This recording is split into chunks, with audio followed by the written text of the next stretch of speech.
Welcome to Because You Need to Know. I'm Edwin K. Morse, President and founder of Pioneer Knowledge Services. This series is your digital resource of valuable conversations with nonprofit and knowledge management enthusiasts from across industries and from around the globe. My name is Amit Taneja. I work in the field of inclusion, diversity, equity, and accessibility, but my calling is to create a gentler, kinder, and loving world. I currently work at Chautauqua Institution as the inaugural Senior Vice President and Chief IDEA Officer, that's Inclusion, Diversity, Equity, and Accessibility. I recently wrote a self-paced guidebook titled How to Write an Anti-Racism Action Plan. The topic I can talk for hours is techno music. I envision a future where we all get along and respect one another. Wow, that's a simple and direct want right there. What a desire. Well, that last piece you just brought out about yourself, where does that come from in you? Where did you get that onus to say, this is important? Yeah, sure. I think if you look at the state of our country, of our world right now, it takes the smallest amount of provocation or even lack of provocation for folks to retreat into their own tribes, so to say, right? And what tribes do is they defend themselves from outsiders. They view other tribes as oppositional, as in competition, as somebody to be suspicious of. And, I think there's a certain amount of sadness to live in a society where we can't figure out a way to be in community with one another as opposed to have this sort of us versus them mindset. It seems that, I can't think of the author, but the book was Lord of the Flies. Yeah. It is a behavior study and really the tribalism of just how the human framework kind of backs up to a certain level, as basic as that is. As you said, you're kind of in this defend position and you are viewing anything from an external as somewhat as a threat. So how does an organization engage their people differently to elevate them to a different paradigm? That's a great question. So I think part of it is helping people understand that our former ways of doing things are just not working, right? It's kind of like we keep talking about racism or sexism or ableism, all those kinds of things. And our strategies to address those issues have not really evolved or changed. So part of it is just owning up and saying, what we've been doing is not working, so we got to do something different. So that's one piece. The second piece of it is having organizational ownership from the top down and bottom up to say this is creating a more inclusive, diverse, equitable, and accessible organization is an organizational commitment. And if we move in that direction, then we really have to build this work in the reward and evaluation structures of the job. So, for example, could we imagine a world in which the CEO of Staples says that selling paper is the most important thing that we do as a company, but there's not a single question in employee evaluations that says, how much paper did you sell, right? But that's the weird parallel that we have right now, that no matter which CEO that you look at, they'll have diversity statements and say diversity is so important to our business, to our nonprofit, to our organization. And yet nothing in the employee evaluation sends the message that everyone has a part to play.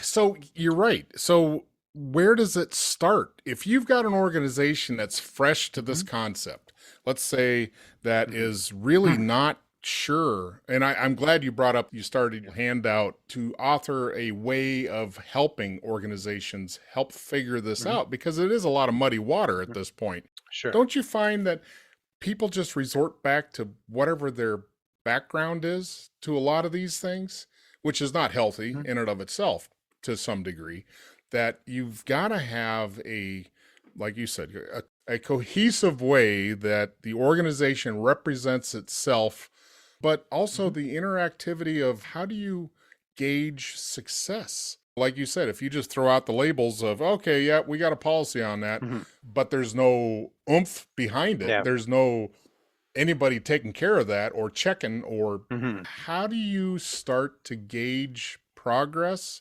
I assume building a baseline is pretty easy. Well, we don't have any of this, so we're we're starting at zero. Sure. How do you set yourself up for organizational success? Organizations that are really interested in doing this work, first of all, I think philosophically, they need to understand the moral and ethical imperative to do IDEA work, but there are also other pressing concerns, right? So it might be a legal imperative, but even more so, the business imperative, right? So if we think about the demographics of the United States and the pretty significant shifts that we expect to see over the next 2 decades, if you are not doing the work right now to become a more inclusive workplace, a more inclusive organization, a lot of those places are going to be in deep trouble 10, 15, 20 years down the road.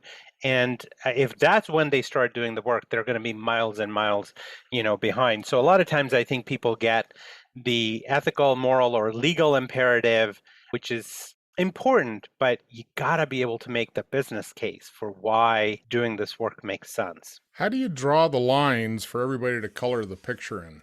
How do you format what an organization should be doing in any of those sectors? Is it safe to say equality is that a rubric to say that kind of couches everything you do? Is in a way you're bringing up everybody equally? Yeah, equality is maybe not the right frame. Equity is the better frame. So, an Mm. equality perspective would say that everybody has a physical chair around a table.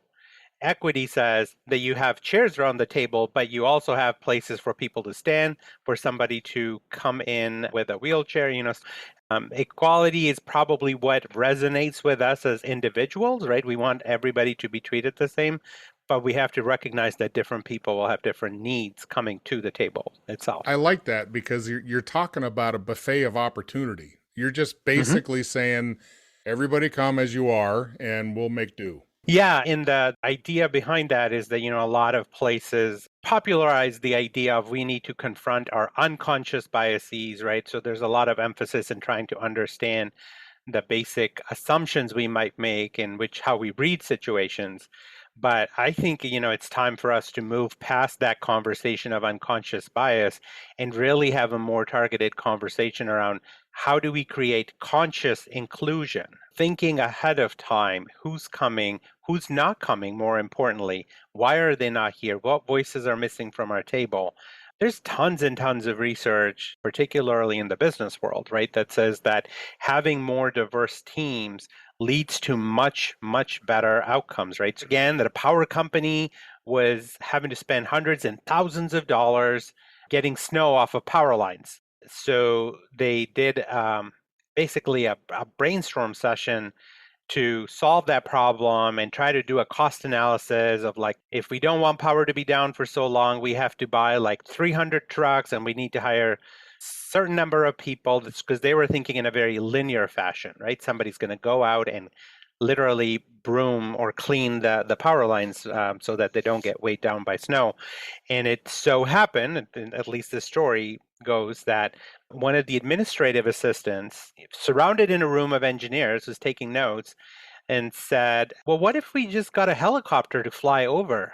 The air will just basically knock all the snow off, which was a much cheaper, much quicker option, right? Again, somebody who may not have the same perspective as all these engineers in the room was able to solve a problem that was cheaper, quicker, more efficient, right? So it's a small example, but it speaks to the importance of having diverse members, diverse perspectives present in teams. Well, not only the engagement or the representation of everybody on the team, so to speak, but Mhm. the opportunity to have a voice, to Right. have authority, not maybe not even authority, but just to have space Hmm. that everybody is welcome with a clue here. You don't have to be, in that case, an engineer. You don't Hmm. have to be anything. Hmm. You can listen and give us some feedback or ideas. Hmm. And not every environment welcomes that. Absolutely. And so, part of doing IDEA work is managing the pull between tradition and innovation. In a number of ways, tradition provides institutions the stability they need in order to survive difficult times, sometimes even to grow, right? But as we start to create spaces for new voices to be at the table and the decision making, if we are too tied with that sense of tradition, or the common phrase of we don't do it this way here, or we have always done it that way, that to me is always Right. like a little bit of red flag that okay, yeah, Red yeah, flag. Yeah, yeah. exactly. Who's doing this better? Hmm. Who's performing well in this space? Is it non for profits? Is it business for profit? Is it small, big, medium, multinationals? Who's doing this well? It's kind of hard to answer that question because I think in different industries there may be different focal points, right? So in the business world, a lot of folks are everybody's trying to get a bigger market share, so to say. Some institutions have done this work better than others. I would say in generally the ones that are really committed don't just put out a diversity statement, which is all about values, which is great, right? I'm going to make fun of myself here for a second. Like, I know that going to the gym is really good for my physical and mental health.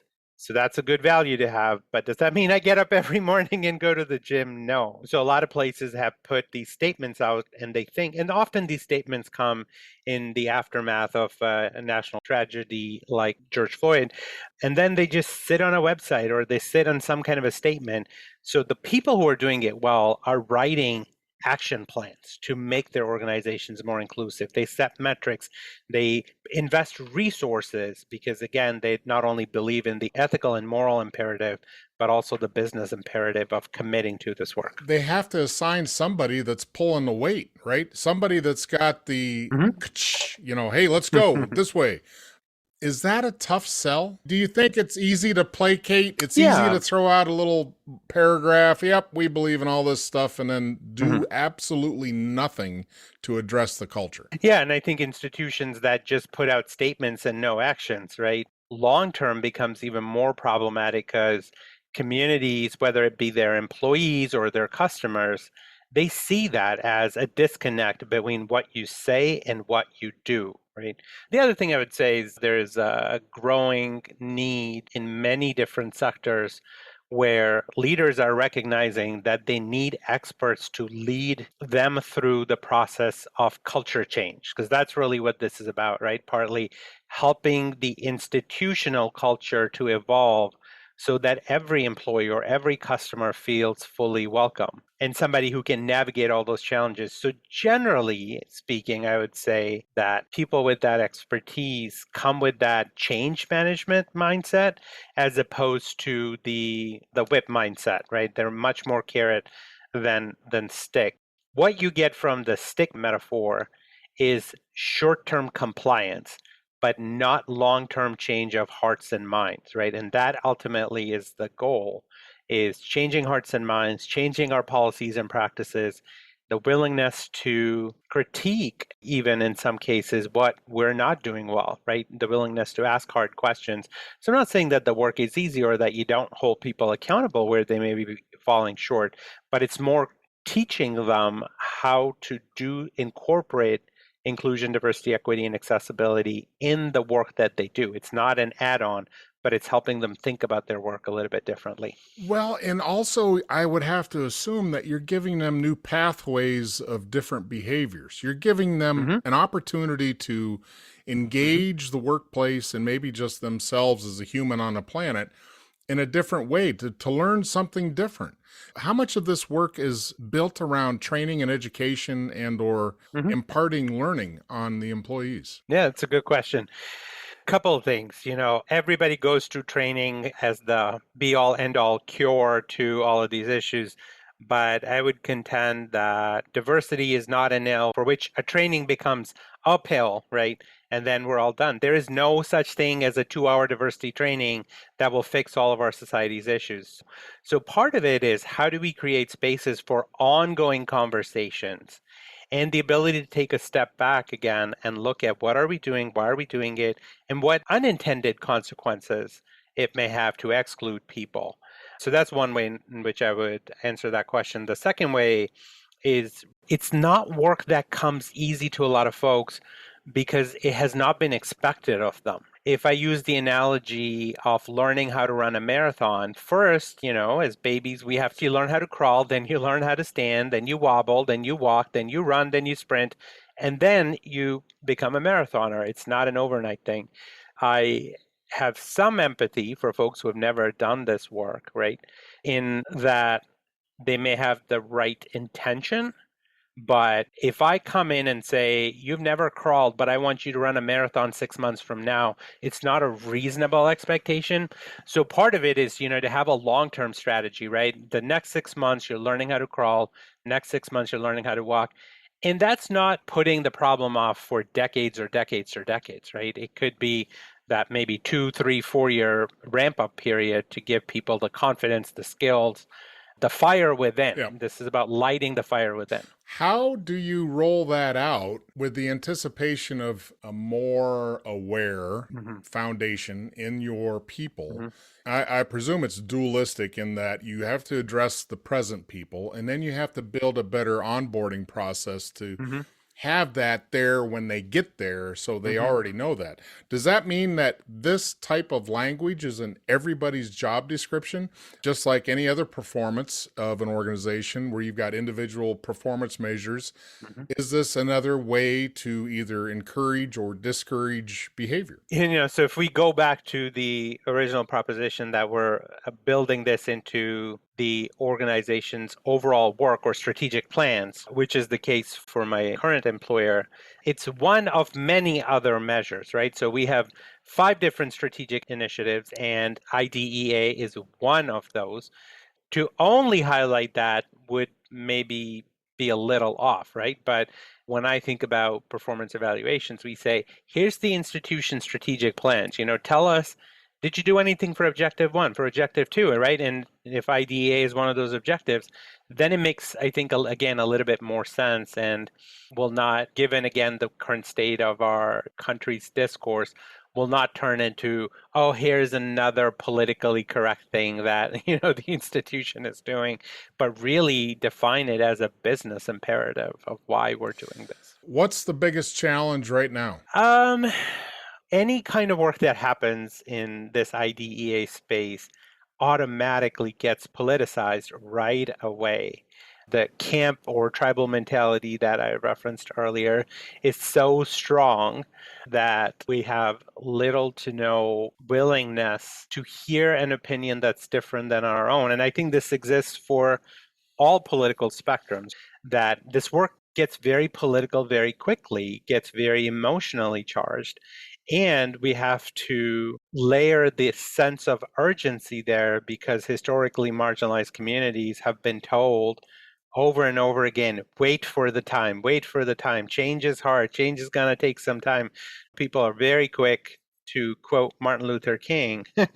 So we're about 50 plus years out after his death, and yet we're still waiting for that change if you look at the larger societal outcomes. So that's probably the biggest challenge, that people are so enmeshed in what they already believe that the ability to hear a different perspective becomes very, very difficult. Everything's challenged. Everything is just challenged. There's this gut position of, oh, I'm not doing that. It's like a light switch. And instead of having different levels of gray, you've just got black and white, and it's ridiculous. I mean, where else does that work? Where else does that even work?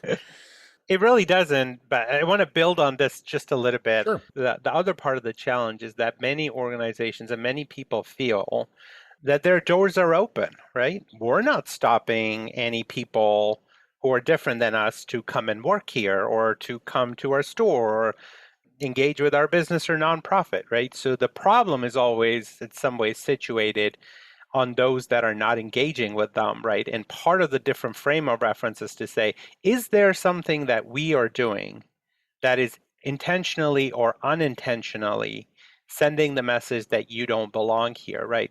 And sometimes it may not even be an intentional thing. It may be something even more broader than what your company may or may not be doing. If you didn't get a chance to see this, Saturday Night Live did this amazing skit on an Amazon Go store where the white customers are like, great, I'm going to pick stuff off the shelf and just walk right out. And then they had a series of people of color be like, okay, now where do I pay? Like, I'm not leaving this store. And that had such resonance for me. I'm like, yeah, I'm never stepping into an Right. Amazon Go store Yeah, because that's I already know what it feels like to be surveilled, to be trailed, to be treated like somebody yeah.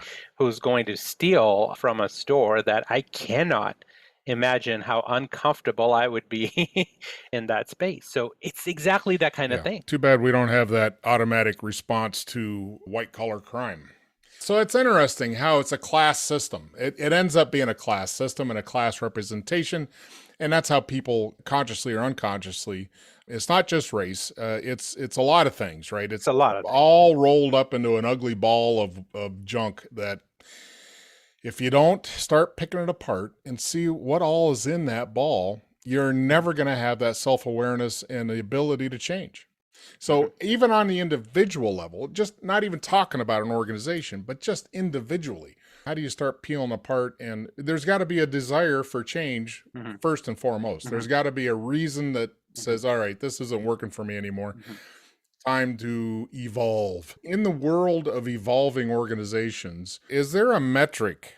In the world of international standards, there are Mhm. metrics Mhm. that give an organization a score. Is there a organization that goes around Mhm. doing that evaluation for what you're doing now? There are a few folks who have developed inventories. So one of them is the IDI, the Intercultural Development Inventory, and it basically helps people understand where on the scale of new to an expert level are you around diversity and inclusion, and where you might grow, what the next step might look like. So it's kind of a guided tool, a kind of a self-assessment, that so you can understand your own where you're at. But then they also extend that to teams, right? If everybody in my VP's division, let's say, took that, we can say, on a scale of 1 to 7, we're at about a 3.5. So where we need to go is a 4 collectively, right? Right. So there are places that do that. I think those kinds of things can be helpful, but if we go back to understanding why this work is important, a lot of time and energy can go into